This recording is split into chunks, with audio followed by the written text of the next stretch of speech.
अऊज़ु बिल्लाहि मिनश शैतानिर रजीम।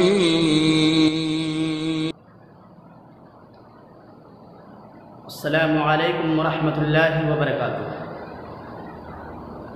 अल्हम्दुलिल्लाहि रब्बिल आलमीन वस्सलातु वस्सलामु अला रसूलिहिल करीम व अला आलिहि व सहबिहि अजमईन। अम्मा बाद, तमाम किस्म की तारीफ़ व बड़ाई अल्लाह सुब्हानहु तआला के लिए है जो सारी कायनात का पालनहार है। दरूद व सलाम हो अल्लाह के तमाम अंबिया व रसूल पर,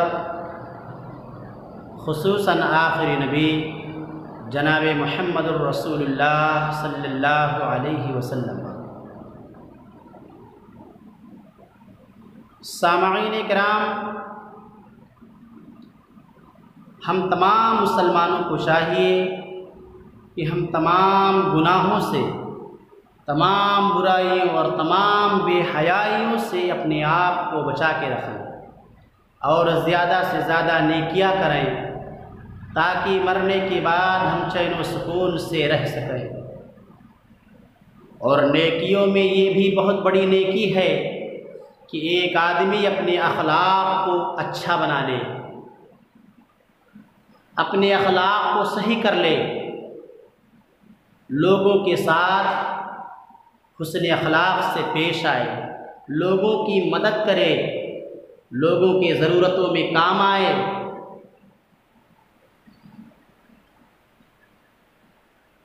ये बहुत बड़ी नेकी है।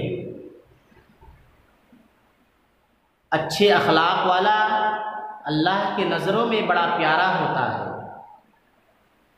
इसलिए हमें चाहिए कि हम अपने अखलाक को अच्छा बनाएं और यही अच्छे अखलाक क़यामत के दिन मोमिन के तराजू में सबसे वज़नी अमल होगा।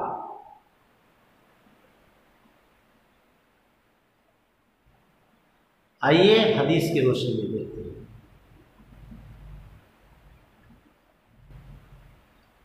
अन अबी दरदाई रज़ियल्लाहु अन्हु अनिन नबी सल्लल्लाहु अलैहि वसल्लम क़ाल मा मिन शैइन अथक़लु फ़िल मीज़ान मिन हुस्निल ख़ुल्क़।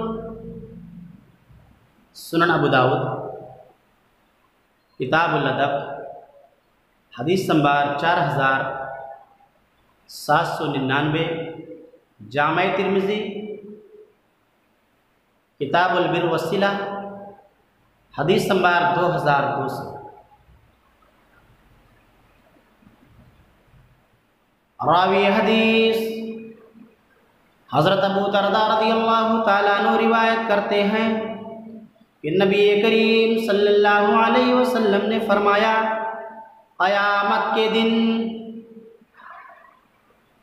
मोमिन के तराजू में हुस्न अखलाक से भारी कोई चीज़ नहीं होगी।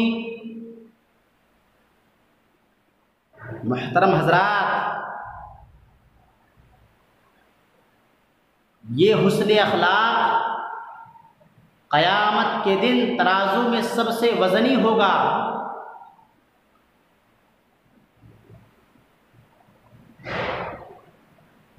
जो बंदा या बंदी अपने अखलाक को सही कर लें, वो समझ लें कि इंशाअल्लाह क़यामत के दिन वो खसारे में नहीं रहेंगे। लेकिन शर्त है कि वो मोमिन हों, नमाज के पाबंद हों, रोज़े के पाबंद हों, अगर ज़कात की तौफ़ीक अल्लाह ने दे रखी है तो वो अदा करते हों। ये नहीं कि नमाज से दूरी, रोज़े से दूरी, सिर्फ अखलाक सही कर लेने से काम चल जाएगा। नहीं, नमाज की पाबंदी, रोज़े की पाबंदी, अगर ज़कात की तौफ़ीक है तो ज़कात भी देना होगा।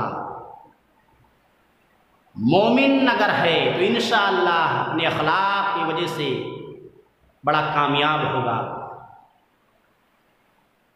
लेकिन जो लोग बद अखलाक हैं, जिनके अखलाक सही नहीं हैं, वो खसारे में रहेंगे, नुकसान में रहेंगे। तो हमें चाहिए कि हम अपने अखलाक को सही कर लें। नमाज पढ़ते हैं, रोज़ा रखते हैं, बहुत अच्छी बात, लेकिन अगर हमारे अखलाक ही ख़राब हैं तो क्या फ़ायदा। नमाजी हैं, रोज़ेदार हैं, अल्लाह का शुक्र, अच्छी बात है, उसके साथ साथ अपने अखलाक को सही कर लें, बद अखलाक ना रहें। इसलिए कि बद अखलाक अल्लाह के नज़रों में बड़ा बुरा होता है और अच्छे अखलाक वाला अल्लाह को बड़ा पसंद है, अल्लाह की नज़रों में बड़ा प्यारा है। लेकिन बद अखलाक अल्लाह का दुश्मन है, अल्लाह के नज़रों में वो अच्छा नहीं है, बड़ा अल्लाह का बड़ा मबगूज़ बंदा है। तो हमें चाहिए कि हम नमाज के साथ, रोज़े के साथ साथ अपने अखलाक को भी सही कर लें। अल्लाह से दुआ है, इलाहुल आलमीन हम तमाम मुसलमानों के अखलाक को सही कर दे। ऐ अल्लाह, तो हमें एक दूसरे के साथ मोहब्बत करने, हमदर्दी करने, हुस्न सलूक से पेश आने की तौफीक अता फरमा। ऐ अल्लाह, जब तक हमें इस दायरे फ़ानी के अंदर ज़िंदा रख, ईमान पे ज़िंदा रख, और जब हमें उठाना तो ऐ अल्लाह हमारी ज़बानों पर कलमा तौहीद ला इलाहा इल्लल्लाह जारी रखना। आमीन। व आखिर दावाना अनिल हम्दुलिल्लाहि रब्बिल आलमीन।